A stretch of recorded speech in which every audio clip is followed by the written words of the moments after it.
How you doing, guys? Here we got a 2014 Honda Civic Si 24. This video is for the knock sensor. There's not really any guides on YouTube for doing a knock sensor on this car, so we're gonna do like a not a walkthrough, because you can see I already have it out. I wanted to test the method before I posted it. This should apply the same way for the sedan. The front end is the same, so I just don't know if it's the same for the facelift, so like 2012. You should be able to do it the same way. But anyways, get some light, please. So if you look here, we have the intake manifold just down, and the way we got to here, so your intake manifold is gonna be like that basically, right? So first thing first, you come in here, take this cover off, or two 6mm 10mm head bolts, take those off first thing first. Second, those have to be second, but you disconnect your intake. You have to take it all the way out, but you just need to disconnect it here. We have an aftermarket intake, so we just disconnect it here and here. Yeah, take your review line off. We disconnected the MAF. I don't think we had to, but just did it just in case. Secondly, this wiring harness. So this wiring harness, this wiring harness here has your map sensor.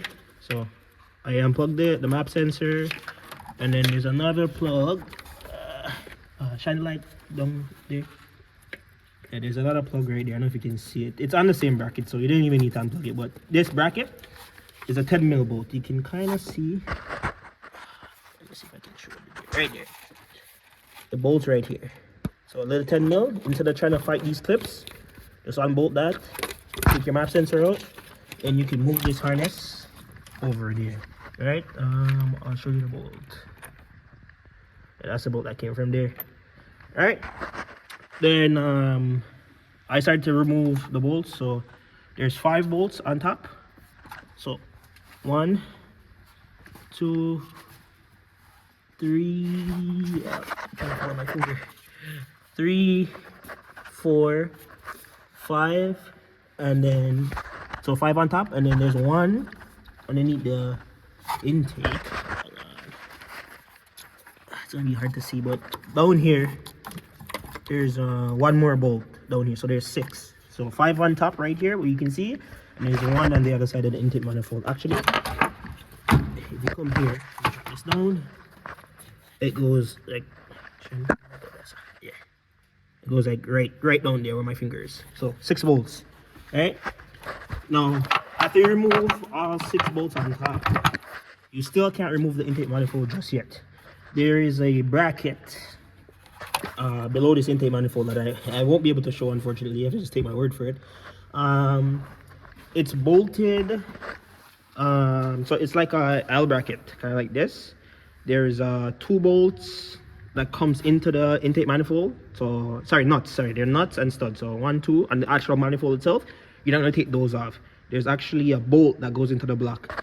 Now, I was able to reach in here because I have smaller hands, so I was able to reach in here and just take my 12mm. Oh wait, sorry, these are all 12mm bolts, by the way. I just take my 12mm, unbolted the bracket from the engine block itself, and then the whole manifold thing. Let me see if I can. I think I'll be able to show that. Yeah. So yeah, that's it. So once that's out, push it down. There's a stud that the intake manifold sits on. Let me see if I can. Right there, that's a stud. It has a 12mm nut on it. You just get your ratchet and possibly extension in there. Take that off. Then you can remove the old knock sensor, which we have right there. That's the old one, and that's the new one. Oh wait, I'm trying to, what the hell I did? That's a new one right there. That's going in. So yeah, that's kind of like a walkthrough of basically what it is.